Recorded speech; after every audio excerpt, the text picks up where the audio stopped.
మే 16వ తారీఖు అమావాస్య శనివారము శనైశ్వర జయంతి. చాలా విశేషమైన రోజు అండి. ఎవ్వరు కూడా మిస్ అవ్వద్దు. మీన, మేష, కుంభరాశి వాళ్ళు, తర్వాత ముఖ్యంగా మిథున రాశి వాళ్ళు, సింహరాశి వాళ్ళు, ధనస్సు రాశి వాళ్ళు శని బాధలతో ఇబ్బంది పడుతూ ఉన్నారు. అండ్ ఆల్రెడీ ఎవరైనా సరే పర్సనల్ చాట్ లో కూడా శని మహాదశ అంతర్దశతో బాధపడుతూ సొల్యూషన్ కనబడట్లేదని బాధపడేటువంటి వాళ్ళకి మే 16th అనేటువంటిది ఒక సొల్యూషన్ కూడా కావచ్చు. అంత పవర్ఫుల్ కాంబినేషన్ అండి. ఎవరైనా సరే ఆ రోజున తప్పకుండా రావి చెట్టు కింద నల్ల నువ్వుల నూనెతో దీపాన్ని వెలిగించండి. చాలా గొప్పగా మీకు పనిచేస్తుంది.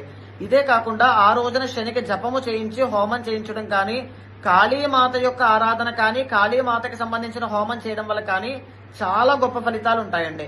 ఒకవేళ చేసుకోలేని వాళ్ళ కోసం మన ఉమాసార తరపు నుంచి సామూహికంగా ఆ రోజున శనికి జపాలు, హోమము, కాళీమాతకి సంబంధించినటువంటి మూలమంత్ర జపం, కాళీమాత యొక్క హోమం కూడా నిర్వహించడం జరుగుతుంది.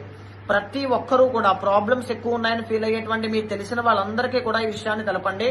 మే 16వ తారీఖున ఎవరైతే కార్యక్రమంలో పాల్గొంటారో వాళ్ళందరికీ కూడా ప్రసాదం కూడా ఇవ్వబడుతుంది. ఎవరైతే ఈ పూజలో పాల్గొన్నారో ఖచ్చితంగా ఒక సొల్యూషన్ అనేటువంటిది. మే 16వ తారీఖు అమావాస్య శనివారము శనై